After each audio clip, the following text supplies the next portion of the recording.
байр авах гэсэн бүрэн цутгасныг авах уу эсвэл блокоор дүүргэснийг авсан ч зүгээр юм болов аль нь зүгээр юм бэ гэж бодож байгаа хүмүүс байх юм бол та яг одоо нааша ойртоорой. За сайн байцгаана уу бүгдээрээ нэлээд удаан уулзсангүй. За нөгөө апарт баригдахтай холбоотой таны мэдэх ёстой 31 бичлэгийг хүргэнэ гэж байсныгаа 2 дахь бичлэгийг одоо хүргэх гэж байна. За энэ удаад болохоор каркасны хэсгийг ер нь 2 хуваагаад эхнийхээгээ одоо ингээ хүргэх гэж байна. За тэгээд ямарсан олон юм ярилгүй. Ажилдаа оръё. Өмнө бичлэг дээрээ тайлбарлаж хэлсэнчлэн газар шорооны ажлын дараах үйл явцыг танилцуулъя. За газар шорооны ажил дууссан бол хамгийн чухал ажил бол угсрал буюу каркас босгох ажил байдаг. За ер нь structure буюу каркасыг апартны хувьд дэлхийн хаанч ер нь конкрет буюу цутгамлаар цутгах арга байдлаар барьж байна. За харин түүнийг цутгах арга барилын хувьд ерөнхийд нь 3 хуваагдж байна. Одоогийн байдлаар нэгт рамен. За рамен гэдэг маань юу гэсэн үг гэхээр Монголын ихэнх апарт яг тэр аргаар баригдсан харагддаг л да. Тэр маань юу гэсэн үг гэхээр дамнуураг болон багантай гэсэн үг. За та одоо гэрээ нэг одоо хараарай. Гэрт чинь ямар нэгэн байдлаар дамнуураг юм уу баган ямар нэгэн байдлаар төрж гарч ирсэн байх юм бол танай байр раменаар баригдсан гэсэн үг. За Солонгост бол орон сууцны барилгад бараг хэрэгэлдэггүй. За өмнө нь бол хэрэглэдэг байсан. За яагаад хэрэглэхгүй болсон шалтгаан нь юу вэ гэхээр хамгийн том зүйл нь болохоор давхар хоорондын зай маань багасчдаг.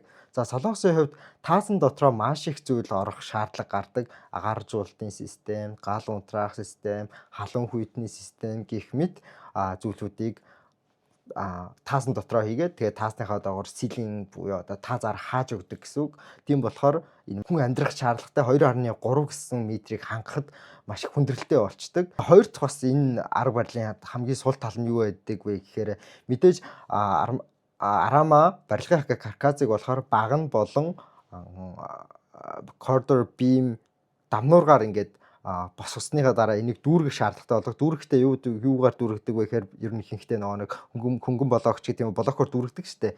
За энэ маань юу гэсэн үг вэ гэхээр тэр хийж байгаа хүн тухайн хэсгийг хийж байгаа хүн хэр чадвартай хэр маш хянамгай хийдэг хүнээс хамаарат тэр барилгын маань чанарт маань өөрчлөлт гарч ирээд байдаг.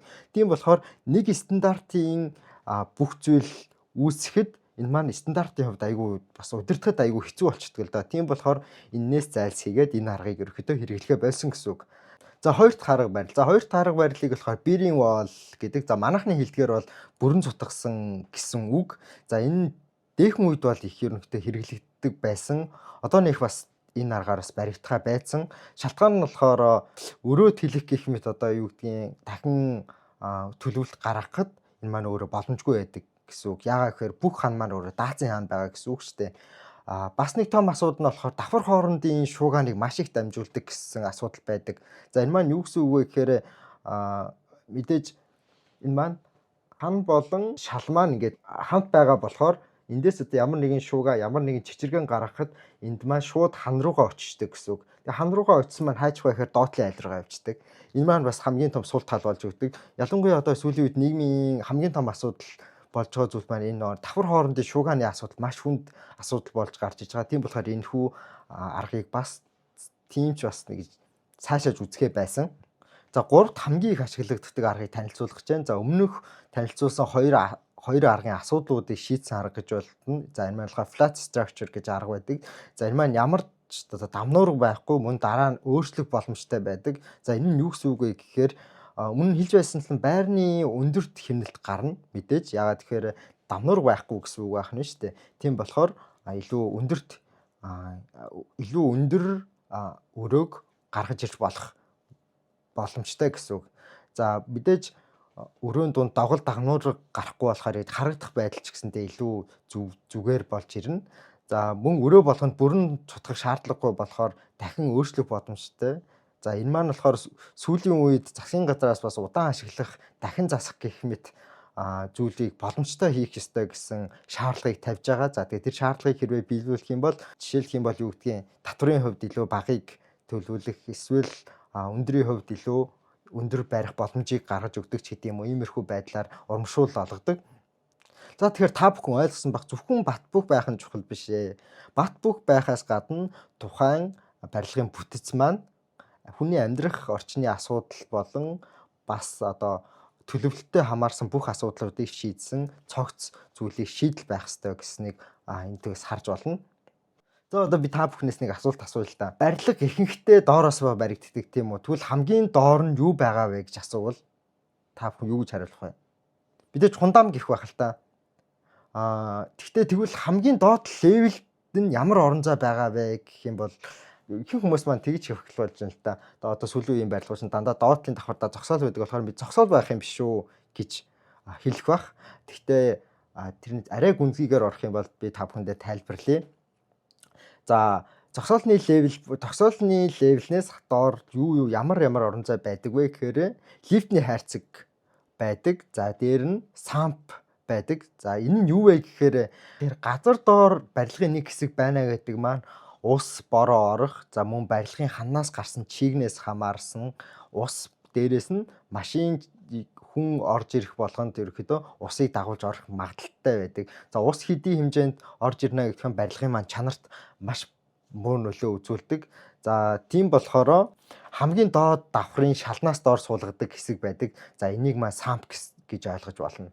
За юу гэсэн үг вэ гэхээр хундаам цутгаад дээр нь ус зайлуулах хавтан гэдэг нэг тийм өндөгний хайрцаг шиг тийм хавтан байдаг л да. Тэр хавтанг тавиад дээр нь дахиад цутгалт хийдэг. Тэгэхээр энэ маань хүндийн үесээ тэр хүндийгээр юу урсж явах хэрэгтэй вэ гэхээр ус маань урсж явах хэрэгтэй байдаг. Тэр ус маань хаашаа явах вэ гэхээр миний хэдэдээсэн нөгөө самп руугаа очиод тэр сампнаасаа ус маань сорогдоод гадагшаа зайлагдаад тэр хамгийн газар доорох илүү хуурай цэвэрхэн барилгын орчин үүсдэг гэсэн үг. Үүнтэй адил хамгийн доотлын хэсэгт юу байдаг вэ гэхээр цахилгааны өрөө байдаг. За цахилгааны өрөө маань ямар үүрэгтэй вэ гэхээр гаднаас орж ирсэн хүчтэй цахилгааныг багасгаж ахуйн хэрэглээнд зориулагдсан нар болгодог тийм өрөө гэсэн үг. За мөн цахилгаан үүсвэрийн өрөө гэж байдаг. За энэ маань ямар үүрэгтэй вэ гэхээр ерөнхийдөө маш чухал. За ямар нэгэн байдлаар тог тасрах үед тухайн өрөөнд байгаа төхөөрөмж маань бензин ашиглаж тог үүсгэж тог тасарсан үед гэсэндээ лифт болон галын төхөөрөмжүүд маань ажилласан байхаар хийгддэг гэсэн үг.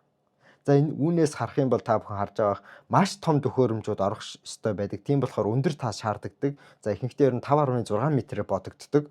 За ингээ харах юм бол 5.6 гэдэг маань бараг 2 давхар гэсэн үг. Тийм болохоор энэ зүйлийг газар доор хийхдээ 2 давхрын хэмжээтэй хийхийн тулд дээдлийн хэсэг рүүгээ гаргаж ирэх юм бол маш одоо төлөвлөлт хийхэд маш асуудал гарч ирдэг. Тийм болохоор ерөөхдөө газар руугаа доошоо ухдаг гэсэн үг. За энэний жижигрүүлсэн жишээ бол нойлын өрөө юм. За тухайн өрөөний левелээс ерөөхдөө 60 м намхан байдаг. Энэ нь яагаад тийм байдаг вэ гэхээр нойлын өрөө хааны хаалга маань дотгошоогоо онгоох хэрэгтэй байдаг. Яагаад тэгэхээр за цацарсан ус маань дотгошоогоо онгохдоо дотгошоогоо урсдаг байх хэрэгтэй шүү дээ. За энэ байдаг. Дээрээс нь нойлын өрөөнд маань тавчиг үлддэг. Тийм болохоор тавчиг үлдсэн үед хаалганд тэглэхгүй байх хэрэгтэй. Тийм бол тэр хэмжээ маань ерөөхдөө 60 м-ээр бодогддог гэсэн үг. Тэгэхээр солонгосын тухай давхар хоорондын шалны зузааг ер нь 210 м-ээр цутгадаг. Тийм болохоор эсрэгээр нь бодох юм бол та бүхэн нойлны хэсэг маань 60 м хасагдчихж байгаа болохоор яа гэсэн үг 150 м болно гэсэн үг. За 150 м болохоор ямар асуудал үүсэх вэ гэхээр тухайн хэсгээрээ доотлын айл руугаа шуугаан дамжуулах магадлал нь хамаагүй ихсэн гэсэн үг. Тийм болохоор тэр хэсэг дээр дуу тус гарлагч хавтангаар доотлоос нь нэмж нааж өгдөг гэсэн үг. За тэгээ хоёр дахь бас гоё сэдв рүүгээ оръё. За танаа гэрт байгаа даацынхан зогсоол тэгээд хундаам хүртлээ явсаар байгаад нийлж байх ёстой гэж та бодож байгаа бах. Гэхдээ та бүхэн яг доошоо газар доор ороод зогсоолны хэсэг дээр очих юм бол танаа гэрийн хан дээрээсээ бууж ирээгүй байгаа штэ. За энэ маань болохоор яагаад тийм байдаг вэ гэхээр та бодоо тэр ханнууд буугаад доошоо 6 давхар буух юм бол за 6 давхар гэж би яагаад хэлж байгаа гэхээр одоо миний хийж байгаа ажил маань газар доошоо 6 давхар зогсоолтой апартмент байгаа л да. Тийм болохоор тухайн зогсоолны төлөвлөлт хийхэд маш их хүндрэлтэй болж ирдэг. Харин тэр одоо газар доор байгаа метр квадрат маань тэр багнуудаас ханнуудаас болж ямар ч ашиггүй болно гэсэн үг шүү дээ. Тийм болохоор энээс үүсдэг зүйл маань гэхээр трансфер гэдэг ойлголт гарч ирсэн. За тэр трансфер гэдэг маань юу вэ гэхээр дээд доод давхрыг хооронд нь тусгаарлаад 2 м-ийн зузаантай шинэ бараг газар үүсгэгчдэг гэсэн үг.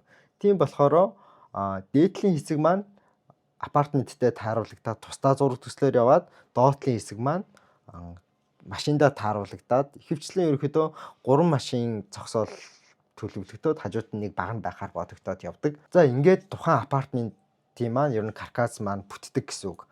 За мэдээж рамен ч гэх юм уу өөр одоо арга барилаар баригддаг барилгуудын хувьд бол нэг энэ маань хамаагүй энэ маань зөвхөн платын тухайд л ярьж байгаа гэхийг та бүх анзаараарай. За үүнтэй адилах бас нэг хэлхийг хүсэж байгаа зүйл бол нэг давхар гэдэг маань яг гадна талтаа гарах юм бол гадаад талбай болчих шүү дээ. Гэхдээ гадаад талбай гэдэг маань газар юм уу гэвэл тэр газар биш. Яагаад тэгэхээр тэр доотлын зогсоолны дээвэр гэсэн үг шүү дээ. Тийм болохоор яадаг вэ гэхээр тухайн барилгын хүн явдаг хэсэг, дээрээс нь машин явах хэсэг, дээрээс нь гадаад товчлтын хэсэг тэр бүхэн тааруулаад зураг зурс маань төлөвлөгддөг. За шатны зузаан, арматурны хэмжээ гээд бүх зүйл тэрэндээ тааруулж тооцоологддог гэсэн үг.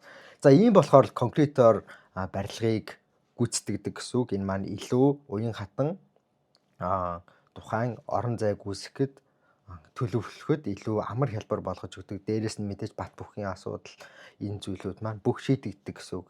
За ингээд ямарчсан энэ удаагийн бичлэгээ ингээд өндөрлөе. Дараагийн бичлэг дээр за үргэлжлүүлээд 2 дугаар партаа оруулъя.